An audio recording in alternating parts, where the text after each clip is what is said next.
nakwambiaje? Shule uisha. Nafikiria shule haitaisha. Shule uisha. Hizo vitabu zote tunaenda kuchoma. Sasa ni sisi na maboy wa kampo. Na tukikuja hapo nje sino kusema.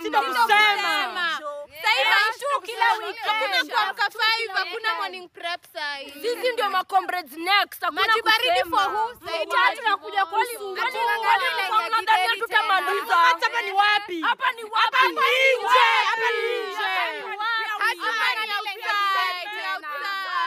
Saini mimi na mapiza. Kwa sababu kwa exam niliona giza. Na ukiniuliza mbona unafanya hivyo nikamwambia nataka kuongea na Triza. Johnny, unistima.